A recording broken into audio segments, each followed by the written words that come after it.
Australia दौरे पर Sydney पहुंचे प्रधानमंत्री नरेंद्र मोदी ने कई ऑस्ट्रेलियाई कंपनी के सीईओ और व्यापार प्रतिनिधियों के साथ की मुलाकात। आज भारतीय समुदाय के कार्यक्रम में भी होंगे शामिल। राष्ट्रपति द्रौपदी मुर्मू का 3 दिवसीय झारखंड दौरा कल से। बाबा नगरी में करेंगी पूजा अर्चना। रांची में कई कार्यक्रमों में होंगे शामिल। खूंटी में एसएचजी की महिलाओं को करेंगी संबोधित। मुख्यमंत्री ने जुडको के अधिकारियों के साथ की बैठक। प्रस्तावित प्लान के तहत राजधानी में सड़क निर्माण के साथ बुनियादी ढांचों का होगा सौंदर्यीकरण।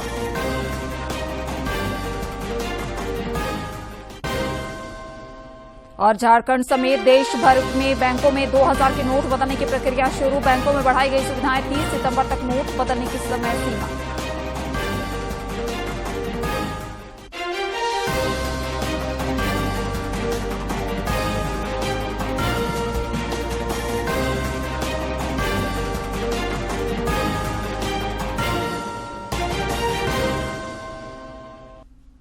नमस्कार, खबरें झारखंड में आपका स्वागत है। मैं हूं आपके साथ प्रियंका मिश्रा और अब समाचार विस्तार से। पीएम नरेंद्र मोदी अपनी 3 दिनों के विदेशी यात्रा पर हैं। सिडनी में उन्होंने कई ऑस्ट्रेलियाई कंपनियों के सीईओ के और व्यापार प्रतिनिधियों के साथ मुलाकात की है। दोनों पक्षों ने भारत के ग्रीन हाइड्रोजन मिशन के तहत नवीकरणीय ऊर्जा क्षेत्र में फॉक्सक्यू के साथ भारतीय कंपनियों की साझेदारी करने के अवसरों पर चर्चा की है।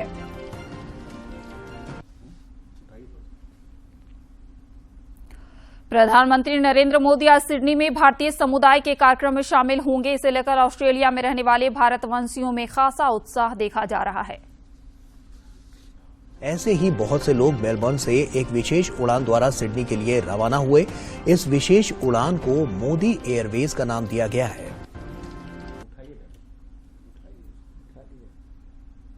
इससे पहले प्रधानमंत्री नरेंद्र मोदी के सिडनी पहुंचने पर उनका भव्य स्वागत किया गया।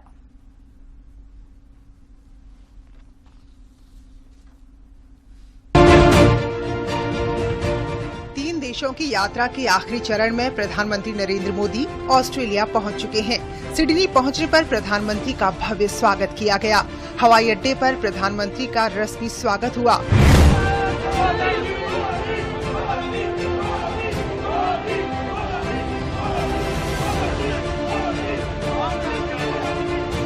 इसके बाद प्रधानमंत्री जब होटल पहुंचे तो वहां भी भारतीय लोगों ने प्रधानमंत्री का जोरदार स्वागत किया।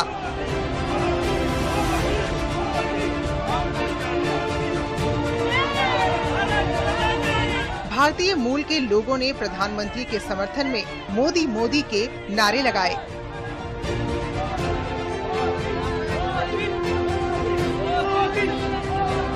Such a charismatic soul, pure soul. To be in his vicinity was itself a big thing. The way he is leading country right now, he is compassionate, kind, yet fierce and determined. Such dedicated leader representing India. Yes, we are all very excited to be there tomorrow and support our Prime Minister, and we will be there in big numbers tomorrow. Australia दौरे में प्रधानमंत्री मोदी का काफी व्यस्त कार्यक्रम है। प्रधानमंत्री Modi Australia के प्रधानमंत्री एंथनी अल्बनीज के साथ द्विपक्षीय बैठक करेंगे, जिसमें तमाम अहम मसलों पर विस्तार से बातचीत होगी। भारत से रवाना होने से पहले प्रधानमंत्री ने अपनी ऑस्ट्रेलिया यात्रा के बारे में बयान में कहा था, मैं भारत ऑस्ट्रेलिया बैठक के लिए उत्सुक हूँ, जो हमारे द्विपक्षीय संबंधों का जायजा लेने और इस साल मार्च में नई दिल्ली में आयोजित हुए पहले भारतीय ऑस्ट्रेलिया वार्षिक शिखर सम्मेलन पर आगे की कार्रवाई करने का अवसर होगा। Prime Minister's visit to Australia, to Sydney. He will hold bilateral meetings with the Honourable Prime Minister of Australia, Anthony Albanese, also call on Governor-General David Hartley, and have meeting with Leader of the Opposition, Peter Dutton. Prime Minister Albanese will also host a dinner for Prime Minister. ऑस्ट्रेलियाई प्रधानमंत्री Anthony Albanese भी प्रधानमंत्री की यात्रा को लेकर खासे उत्साहित हैं। उन्होंने कहा, इस साल की शुरुआत में भारत में हुए बेहद गर्मजोशी से स्वागत के बाद ऑस्ट्रेलिया की आधिकारिक यात्रा के लिए प्रधानमंत्री मोदी की मेजबानी करके मैं सम्मानित महसूस कर रहा हूं। ऑस्ट्रेलिया और भारत एक स्थिर, सुरक्षित और समृद्ध इंडो पैसिफिक के लिए प्रतिबद्धता साझा करते हैं। हमें इस दृष्टि का समर्थन करने के लिए मिलकर एक महत्वपूर्ण भूमिका निभानी है। मित्रों और भागीदारों के रूप में हमारे देशों के बीच संबंध और मजबूत होंगे। मैं सिडनी में प्रधानमंत्री मोदी के साथ ऑस्ट्रेलिया के वाइब्रेंट भारतीय समुदाय के साथ जश्न मनाने के लिए उत्सुक हूँ। भारतीय समुदाय के लोग प्रधानमंत्री मोदी की यात्रा को लेकर काफी उत्साहित हैं। ऑस्ट्रेलिया और न्यूजीलैंड के तमाम हिस्सों से लोग इस कार्यक्रम में हिस्सा लेने पहुँच रहे हैं। It is hosted in Sydney, but it is an Australian event that is hosted in Sydney. और उसके लिए कल्चरल प्रिपरेशंस भी काफी चल रही है। हमें तकरीबन 2.5 घंटे का हम यहाँ पे कल्चरल प्रोग्राम कर रहे हैं और उसमें काफी लोगों को हमको ना बोलना पड़ा कि इससे ज्यादा नहीं कर सकते। और भारत के जितने प्रांत हैं, कश्मीर ले लो, गुजरात ले लो, मध्य प्रदेश ले लो, हर प्रांत के कुछ न कुछ जो डांस परफॉर्म्स है या फोक डांस है, उनकी आपको यहाँ पे झांकी मिलने वाली है। कुल मिलाकर प्रधानमंत्री नरेंद्र मोदी का ऑस्ट्रेलिया दौरा द्विपक्षीय संबंधों के लिहाज से भी काफी महत्वपूर्ण है। सिडनी से मेघना देव के साथ ब्यूरो रिपोर्ट, डीडी न्यूज। राष्ट्रपति द्रौपदी मुर्मू का 3 दिवसीय झारखंड दौरा कल से शुरू हो रहा है। उनकी यह यात्रा बाबा नगरी देवघर से शुरू होगी। राष्ट्रपति सबसे पहले बाबा मंदिर में पूजा अर्चना करेंगे। इसके बाद रांची के नामकुम स्थित IIIT के दीक्षांत समारोह में बतौर मुख्य अतिथि शामिल होंगी। इसके अलावा झारखंड उच्च न्यायालय के नए भवन के उद्घाटन समारोह में भी उनके शामिल होने का प्रस्ताव है। अपने दौरे के क्रम में वे खूंटी जिला में आयोजित महिला सशक्तिकरण कार्यक्रम को संबोधित करेगी। खूंटी जिले में राष्ट्रपति के आगमन को लेकर व्यापक तैयारी की जा रही है।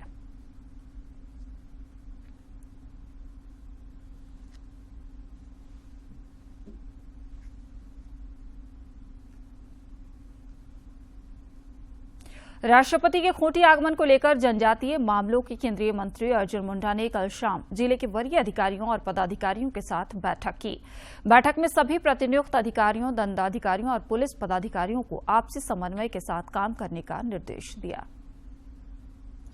इधर राष्ट्रपति द्रौपदी मुर्मू के रांची आगमन को लेकर कल जिले के उपायुक्त राहुल कुमार सिन्हा और वरीय पुलिस अधीक्षक किशोर कौशल प्रतिनियुक्त पुलिस पदाधिकारियों की ब्रीफिंग की। दोनों अधिकारियों ने सभी प्रतिनियुक्त पदाधिकारियों को कर्तव्यनिष्ठा के साथ कार्य करने की सलाह दी।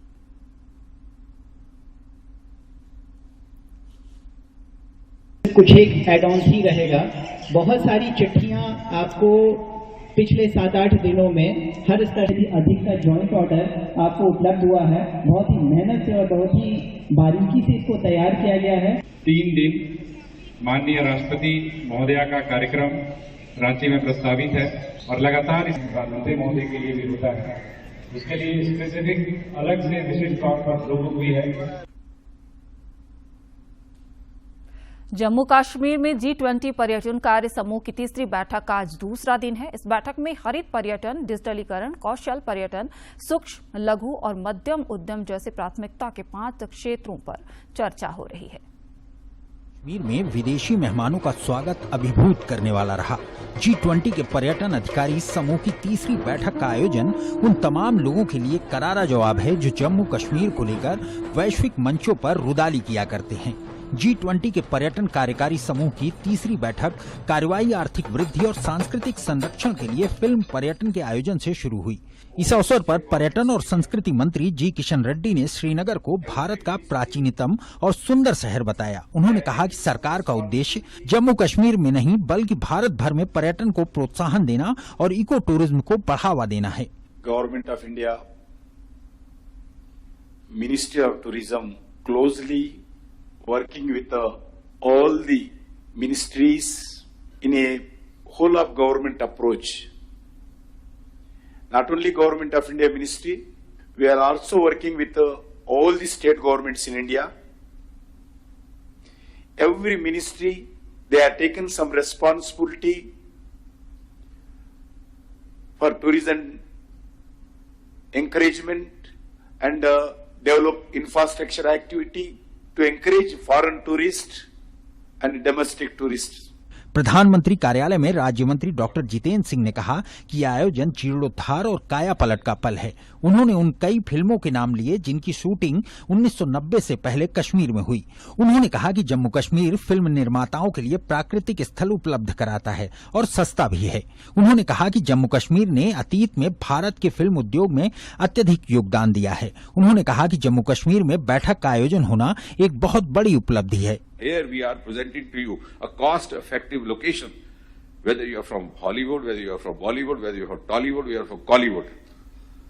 Within a radius of 10 kilometers, you have plateaus, you have meadows, you have snow peaks, you have tulips, and you can just stay in one single hotel, shoot the entire film themselves. I'm sure the message will go that, look here, Kashmir is not only ready to be part of the global journey led by Prime Minister Modi at a time when the other heads of state are also looking up to Prime Minister Modi to take his cues, but Kashmir is also going to be the most profitable, most cost-effective and most economically viable film destination in its totality and in its finality. इस अवसर पर भारत के G20 Sherpa Amitabh Kant ने कहा कि कश्मीर में film पर्यटन के लिए असीम संभावनाएं हैं। उन्होंने बताया कि 370 फिल्म निर्माताओं ने कश्मीर में फिल्मांकन की अनुमति मांगी है और भारत सरकार तथा केंद्र शासित प्रदेश का प्रशासन फिल्म निर्माताओं की सुविधा के लिए दायरे से बाहर जाकर कार्य करेगा। उन्होंने कहा कि शांति, प्रगति और समृद्धि पर सरकार का फोकस है। During the last 7-8 years, we've done some remarkable work in development. We've done a huge amount of digital transformation. We do about 11x fast payment, real-time fast payments on mobiles, 11x of what America and Europe does. We do 4x of what China does. We've built about 40 million houses. 40 million houses is like building a house for every single Australian. That's like making a complete Australia. अभिनेता रामचरण ने श्रीनगर में चल रही G20 summit में Oscar award पुरस्कृत नाटू नाटू के गाने पर नृत्य किया। रामचरण तेजा ने कहा कि वह बचपन से ही कश्मीर आते रहे हैं। रामचरण तेजा और भारत में दक्षिण कोरिया के राजदूत चाय बोक चांग द्वारा नाटू नाटू गाने की प्रस्तुति के साथ यह आयोजन संपन्न हुआ। केंद्रीय पंचायती राज्य मंत्री कपिल पाटिल ने मुंबई में पर्यावरण और जलवायु स्थिरता कार्य अपना उद्घाटन भाषण दिया। प्रतिनिधियों को संबोधित करते हुए केंद्रीय राज्य मंत्री कपिल पाटिल ने जलवायु परिवर्तन, जैव विविधता, समुद्री पारिस्थितिकी तंत्र और सर्कुलर इकोनॉमी से संबंधित विषयों पर भारत की प्रतिबद्धता को दोहराया। ब्यूरो इनपुट के साथ श्रीनगर से रमा त्यागी के साथ मुंबई से श्यामा मिश्रा की रिपोर्ट, टीडी न्यूज। मुख्यमंत्री हेमंत सोरेन ने कल रांची स्थित मुख्यमंत्री आवासीय कार्यालय में Jharkhand urban infrastructure development company limited JUDCO के अधिकारियों के साथ बैठक की। बैठक में जुडको के अधिकारियों ने मुख्यमंत्री के समक्ष राजधानी रांची के अल्बर्ट एक्का चौक से लेकर कचहरी चौक और इसके आसपास के एरिया के विकास से संबंधित मास्टर प्लान का पावर प्वाइंट प्रेजेंटेशन रखा। बैठक में मुख्यमंत्री के सह सचिव नगर विकास सह सचिव विनय कुमार चौबे, जुडको के project director technical Gopal ji, project manager Pratyush Chaudhary सहित अन्य पदाधिकारी उपस्थित थे।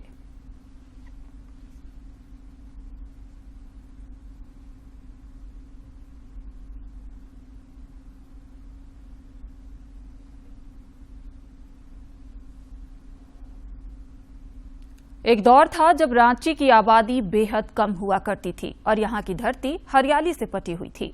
50, 60 और 70 के दशक में रांची का नजारा कैसा हुआ करता था, देखते हैं कैमरे में कैद पुरानी तस्वीर से निकली इस रिपोर्ट में। ये 100 साल पुरानी रांची की तस्वीर है, जिसमें आप देख सकते हैं कि मेन रोड में सिर्फ पौधे ही पौधे नजर आते थे। लेकिन धीरे धीरे ये तस्वीर बदली और 1972 की ये तस्वीर है जब मेन रोड में बस चला करती थी और कुछ आबादी भी नजर आने लगी और कंक्रीट के कुछ भवन भी दिखने लगे। लेकिन ये तस्वीर अब हाल के दिनों में और ज्यादा बदल गया और अब वो मेन रोड जो कभी पेड़ों का जंगल होता था वो अब खत्म हो गया और सिर्फ अब यहाँ इमारतों का जंगल नजर आता है। कुछ ऐसी ही तस्वीरें कुलदीप सिंह दीपक जी ने अपने कैमरे में कैद की है, जो आपको हम रिपोर्ट के जरिए आगे दिखाएंगे। स्कूल के दिनों से फोटोग्राफी का शौक रखने वाले रांची के कुलदीप सिंह दीपक पिछले 5 दशक से तस्वीरों को कैमरे में कैद कर रहे हैं। कैमरे की नजर से देखें तो कुलदीप सिंह ने शुरुआती दौर में रांची की कई अलग अलग तस्वीरें ली हैं जो आज दुर्लभ हो गई हैं। अपने अनुभव के आधार पर वो कहते हैं कि पहले कला तकनीक पर हावी थी, लेकिन अब तकनीक कला पर हावी हो गई है। पहले कला तकनीक पर हावी थी, तकनीक पर, और अब क्या हुआ है कि अब तकनीक जो है वो कला पर हावी होगी, क्योंकि कैमरे के अनुसार मुझे चलना होगा। जैसे कैमरा चलाएगा वैसे हमें चलना होगा, लेकिन पहले जो थी वो कैमरे को चलाते थे कैमरा में, और उससे जो आर्ट उत्पन्न होता था उससे जो तस्वीरें जो है वो सजीव हो जाती। हाल के कुछ वर्षों से रांची में बहुत बड़ा बदलाव देखने को मिल रहा है। कुलदीप सिंह के माने तो रांची में आया यह बदलाव आधारभूत संरचना के साथ साथ लोगों के व्यवहार में भी देखने को मिल रहा है। पहले की रांची जहां कुदरत का करिश्मा नजर आती थी, वहीं आज इसका स्वरूप विकास के दौर में कंक्रीट का जंगल नजर आता है। रांची जो पहले थी, उस समय का जो वातावरण था, उस समय के जो प्राकृतिक सौंदर्य थे, उस समय लोगों का जो मेल मिलाप था, और अभी महानगर बनने के बाद में इतना अंतर आ गया है कि लोग एक दूसरे को तो पहचानते भी नहीं। अपने कैमरे की पुरानी यादें ताजा करते हुए श्री सिंह कहते हैं कि आज के इस दौर में फोटोग्राफी स्वरोजगार का अच्छा जरिया बन रहा है और तकनीक का फायदा उठाकर युवा वर्ग इसमें अपना नाम और पहचान भी बना रहे हैं। और अभी भी फोटोग्राफी की बहुत सारी शाखाएं हैं जो कि लोगों को रोजगार भी देती हैं। पहले बहुत ही एक फोटोग्राफर थे तो सभी क्षेत्र में काम करते थे, अभी सब स्पेशलिस्ट हो गए। युवा पीढ़ी है वो बहुत अच्छा कर रही है, नई तकनीक से वो फायदा उठा रही है, जो कि हम लोगों के लिए दुर्लभ हो गई है वो चीज। 60 और 70 के दशक की पुरानी तस्वीरों को देखने से पता चलता है कि रांची ने एक वह भी समय देखा था जब यहाँ की सड़कें वीरान हुआ करती थीं और हाथ से खींची जाने वाली बग्गियां ठेले यातायात के प्रमुख माध्यम हुआ करते थे, जिसकी जगह अब तेज रफ्तार बड़ी बड़ी आधुनिक गाड़ियों ने ले ली है। मेन रोड की तस्वीर आपको हमने दिखाई, कुछ ये शहीद चौक पे कुछ इस तरह की तस्वीर है। कभी ये जोखीराम मूंगाराज धर्मशाला हुआ करता था, जिसकी तस्वीर आप देख सकते हैं किस तरह से बदल गई। तो ये पूरी जो राजधानी रांची है, ये पिछले 100 सालों में एक तरीके से कंक्रीट का भवन जो है वो यहाँ पर हावी हो गया, और जो जंगलों और पर्यावरण के लिए रांची जाना जाता था उसकी तस्वीर अब बदल गई है। अपने सहयोगी करमवीर के साथ मैं दिवाकर कुमार, दूरदर्शन समाचार, रांची। अपने 2 दिवसीय दौरे के अंतिम दिन नार्वे के राजदूत हेंस जैकब ने दुमका के कन्वेंशन सेंटर में उच्च शिक्षा एवं सांस्कृतिक आदान प्रदान विषय पर आयोजित परिचर्चा में शामिल हुए।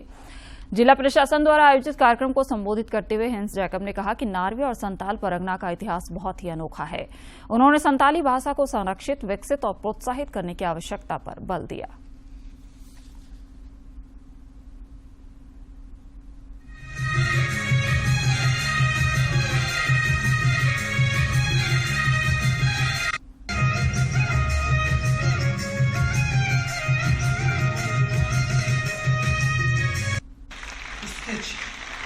माननीय कुलपति भेंट स्वरूप प्रदान करते हुए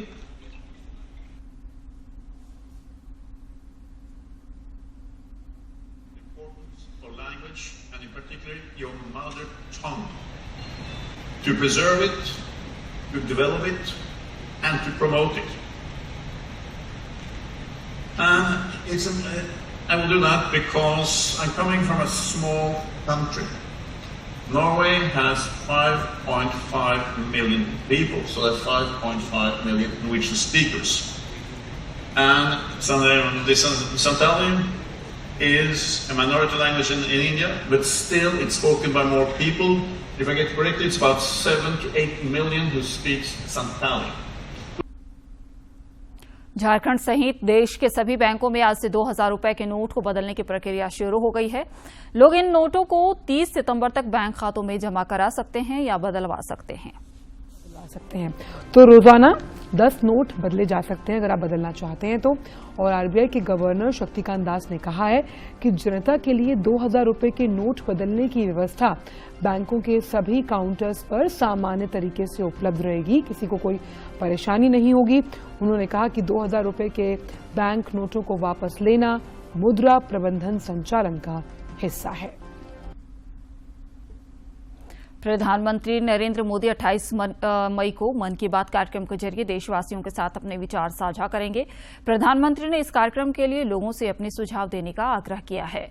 सुझावों को टोल फ्री नंबर 1800-1178000 पर मिस कॉल देकर रिकॉर्ड कराया जा सकता है। माईगॉव फोरम या नमो ऐप पर भी लोग अपने सुझाव दे सकते हैं।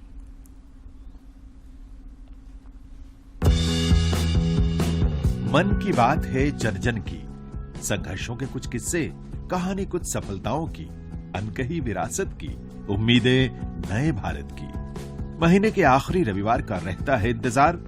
ब्रह्मपुत्र के घाट से हिमालय के विस्तार तक होती है मन की बात प्रधानमंत्री के साथ। तो सुनिए इस महीने 28 मई सुबह 11 बजे मन की बात, आकाशवाणी और दूरदर्शन के सभी चैनलों पर।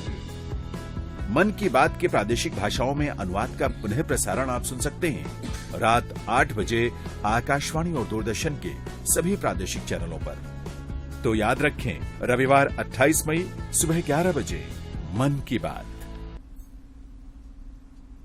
राज्य के लगभग सभी हिस्सों में भीषण गर्मी की वजह से जनजीवन प्रभावित हुआ है। राज्य का सबसे गर्म इलाका डाल्टनगंज है, जहां पारा 45 डिग्री सेल्सियस तक पहुंच गया है।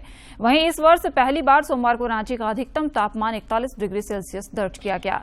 इसी बीच मौसम विभाग ने संताल परगना और कोल्हान क्षेत्र में बारिश के साथ वज्रपात की चेतावनी जारी की है।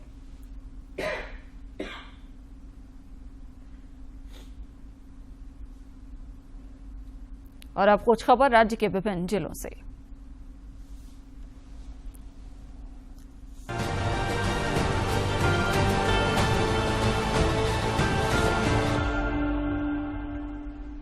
पाकुड़ जिले की विभिन्न पंचायतों में जिला प्रशासन द्वारा रात्रि चौपाल का आयोजन किया गया। अधिकारियों ने ग्रामीणों से संवाद कर समस्याओं की जानकारी ली।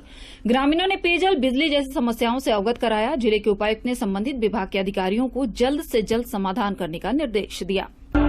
लातेहार जिले के महुआडांड प्रखंड के सोहरपाट गांव में 4 जून को गढ़वा स्थित वनांचल डेंटल कॉलेज व अस्पताल की सामूहिक विवाह समारोह समिति द्वारा सामूहिक विवाह कार्यक्रम का आयोजन किया जाएगा। इस वर्ष 11 जोड़ों की सामूहिक शादी होनी है। सामूहिक शादी की तैयारी को लेकर सोमवार को सोहर पंचायत सचिवालय में वर वधू के बीच कपड़े और अन्य जरूरी सामानों का वितरण किया गया। लातेहार जिले के बालूमाथ वन क्षेत्र अंतर्गत गणेशपुर, मारंग, लोहिया व मोरपा पंचायत के विभिन्न गांवों में हाथियों के झुंड ने 3 मजदूरों के घरों एवं 3 किसानों के खेत में लगी फसलों को पूरी तरह से नष्ट कर दिया। इससे प्रभावितों को लगभग 1 लाख रुपए का नुकसान हुआ है। गुमला जिले के रायडी, पालकोट एवं सिसई प्रखंड में रक्तदान शिविर का आयोजन किया गया। शिविर में सैकड़ों की संख्या में लोगों ने हिस्सा लिया और स्वैच्छिक रक्तदान किया। शिविर में कुल 84 यूनिट ब्लड संग्रहित हुए। पश्चिमी सिंहभूम जिले में उपायुक्त ने हेल्थ और सोशल वेलफेयर विभाग की संयुक्त समीक्षात्मक बैठक आयोजित की। बैठक में समर अभियान कार्यक्रम के तहत 0 से 5 वर्ष तक के बच्चों का विभिन्न स्तर पर जांच, पश्चात विवरण और पोषण ट्रैकर के सभी इंडिकेटरों का 100% डाटा पोर्टल पर अपडेट करने का निर्देश दिया गया। रामगढ़ जिले में मांडू सीएससी का जीर्णोद्धार कार्य पूर्ण होने के बाद मांडू विधायक ने इसका उद्घाटन किया। इस मौके पर उपायुक्त भी मौजूद रहे। गौरतलब है कि सीएससी मांडू में विकास कार्यों, केंद्र के जीर्णोद्धार एवं सौंदर्यीकरण कार्यों को लेकर जिला प्रशासन और टाटा स्टील फाउंडेशन के बीच पिछले 6 दिसंबर को एमओयू हुआ था। हजारीबाग जिले के उपायुक्त नैन्सी सहाय ने समाहरणालय सभागार में समाज कल्याण विभाग की समीक्षा बैठक की। इस दौरान उन्होंने योजनाओं के सफल क्रियान्वयन के लिए कई दिशा निर्देश दिए। उन्होंने सीडीपी और एलएस को केंद्रों का नियमित निरीक्षण करने का निर्देश दिया। बोकारो जिले में उपायुक्त ने जनता दरबार आयोजित कर लोगों की फरियाद सुनी। इस दौरान उन्होंने कई मामलों का ऑन स्पॉट निष्पादन किया और बाकी मामलों के निष्पादन के लिए संबंधित पदाधिकारियों को आवश्यक दिशा निर्देश दिए। साहेबगंज जिले के उपायुक्त ने तकनीकी विभाग द्वारा संचालित योजनाओं की समीक्षा बैठक कर डीएमएफटी मद के तहत संचालित मेकर्स लैब निर्माण की स्थिति की जानकारी ली। इस दौरान उन्होंने गार्ड वॉल निर्माण, डीप बोरिंग और भुगतान की स्थिति की समीक्षा करते हुए 7 दिनों के भीतर इसकी रिपोर्ट पेश करने का निर्देश दिया। पाकुड़ जिले में बिरसा हरित ग्राम और बिरसा सिंचाई कूप योजना के तहत लाभुकों के चयन के लिए सभी पंचायतों में विशेष ग्राम सभा का आयोजन किया। महेशपुर प्रखंड के विभिन्न पंचायतों में आयोजित ग्राम सभा का उपायुक्त ने खुद जायजा लिया और ग्रामीणों से संवाद स्थापित कर योजनाओं से जुड़ने के लिए प्रेरित किया।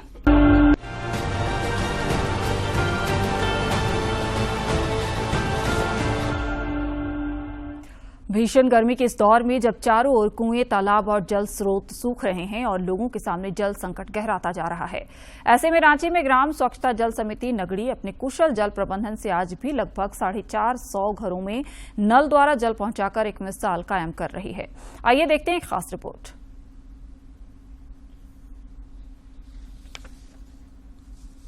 ये है स्वर्ण रेखा की उद्यम स्थली नगड़ी में निर्मित 50,000 गैलन का जल मीनार, जहां से आज भी लगभग 450 घरों में पानी पहुंचता है। यहाँ की जल सहिया रिंकू केसरी बताती हैं कि ये सब यहाँ की ग्राम जल स्वच्छता समिति के कुशल जल प्रबंधन से ही संभव हो पाता है। 825 घरों में हमारा जल कनेक्शन था। अभी फिलहाल रोड के काम के वजह से अभी 400 सवा 400 आदमी लगभग हम लोग लाभुक को पानी पिला रहे हैं। हमारे यहाँ ग्राम जल स्वच्छता समिति हमारा सहयोग करती है।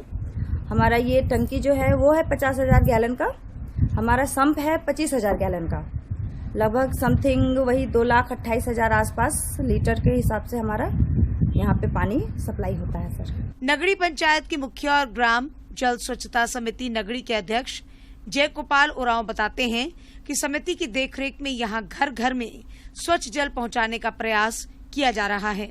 2 लाख लीटर का जो जल मीनार है उसके वहाँ से सप्लाई करते हैं। वो सप्लाई से लगभग 850 घर को जाता था, लेकिन वर्तमान में निचाई का कुछ प्रोसेस होने के कारण, कार्य होने के कारण एक साइड का बंद हो गया, तो उसके फिर भी 450 घरों को स्वच्छ पानी अभी भी मिल रहा है।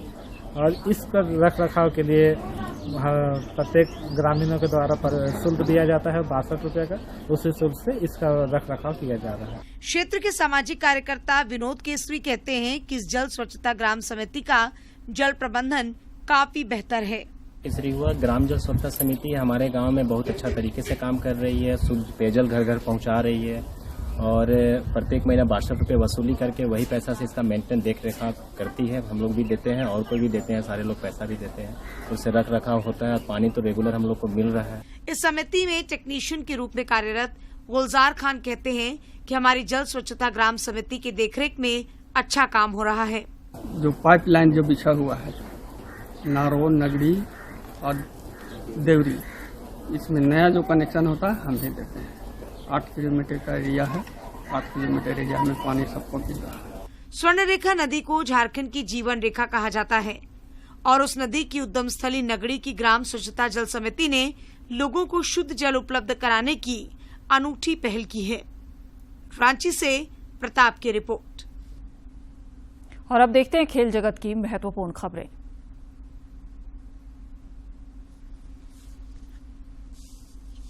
खेलो इंडिया यूनिवर्सिटी गेम्स 2022 में कबड्डी प्रतियोगिताओं की शुरुआत आज से होगी। महिला एवं पुरुष कबड्डी के लीग मैचों का आयोजन आज शाम से नोएडा के शहीद विजय सिंह पति खेल परिसर में होगा। यहाँ 3 महिलाओं और 4 पुरुषों के पूल मैच निर्धारित हैं। पहला मैच एचपी यूनिवर्सिटी और दुर्ग यूनिवर्सिटी की महिला टीम के बीच खेला जाएगा। इस संस्करण के कबड्डी प्रतियोगिता में कुल 15 टीमें हिस्सा ले रही हैं, जिनके बीच पदक के लिए जोर आजमाइश होगी। कबड्डी प्रतियोगिता के लीग मैच 25 मई तक खेले जाएंगे। सेमीफाइनल 26 मई को होगा, जबकि फाइनल मुकाबला 27 मई को खेला जाएगा। गौरतलब है कि खेलो इंडिया यूनिवर्सिटी गेम्स 2022 का आधिकारिक उद्घाटन लखनऊ में एक भव्य समारोह के बीच 25 मई को होगा। खेलो इंडिया यूनिवर्सिटी गेम्स के तीसरे संस्करण में देश भर से 207 विश्वविद्यालयों के 4008 एथलीट 21 खेलों में भाग लेंगे। ओलंपिक चैंपियन नीरज चोपड़ा के नाम एक और बड़ी उपलब्धि दर्ज हो गई है। भारतीय भाला फेंक खिलाड़ी नीरज चोपड़ा पुरुषों के जेवलिन थ्रो में विश्व के नंबर 1 खिलाड़ी बन गए हैं। इसके साथ ही वे दुनिया के नंबर 1 जेवलिन थ्रोअर बनने वाले देश के पहले एथलीट भी बन गए हैं। नीरज से पहले देश का कोई एथलीट आज तक नंबर 1 के पायदान पर नहीं पहुंचा था। विश्व एथलेटिक्स की ओर से जारी वरीयता क्रम में नीरज को 1455 अंकों के साथ नंबर 1 की रैंकिंग दी गई है। उन्होंने विश्व चैंपियन ग्रेनेडा के एंडरसन पीटर्स को 22 अंकों से पीछे छोड़ दिया है। इंडियन प्रीमियर लीग का पहला क्वालिफायर मैच आज गुजरात टाइटंस और चेन्नई सुपर किंग्स के बीच खेला जाएगा। दोनों टीमें चेन्नई के एम चिदम्बरम स्टेडियम में भिड़ेंगी। इस सीजन में डिफेंडिंग चैंपियन गुजरात ने दमदार खेल का प्रदर्शन किया है। गुजरात ने अपने 14 मैचों में से 10 मुकाबलों में जीत हासिल की है और 20 अंकों के साथ पॉइंट टेबल में पहले स्थान पर रही। वहीं 4 बार की चैंपियन सीएसके 17 अंकों के साथ प्लेऑफ में पहुंचकर अंक तालिका में दूसरे स्थान पर है। आज के मैच में जीतने वाली टीम फाइनल में अपनी जगह पक्की कर लेगी। हारने वाली टीम के पास फाइनल में अपनी जगह पक्की करने का एक और मौका रहेगा। ऐसे में फाइनल में पहुंचने के लिहाज से आज का ये मैच दोनों टीमों के लिए बेहद अहम है। अंत में मुख्य समाचार एक बार फिर।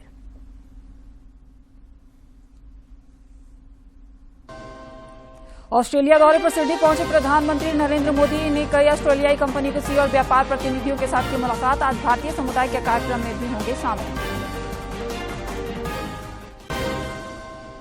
राष्ट्रपति द्रौपदी मुर्मू का 3 दिवसीय झारखंड दौरा कल से बाबा नगरी में करेंगी पूजा अर्चना। रांची में कई कार्यक्रमों में होंगी शामिल। खूंटी में एसएचजी की महिलाओं को करेंगी संबोधित। मुख्यमंत्री ने जुडको के अधिकारियों के साथ की बैठक। प्रस्तावित प्लान के तहत राजधानी में सड़क निर्माण के साथ बुनियादी ढांचों का होगा सौंदर्यीकरण।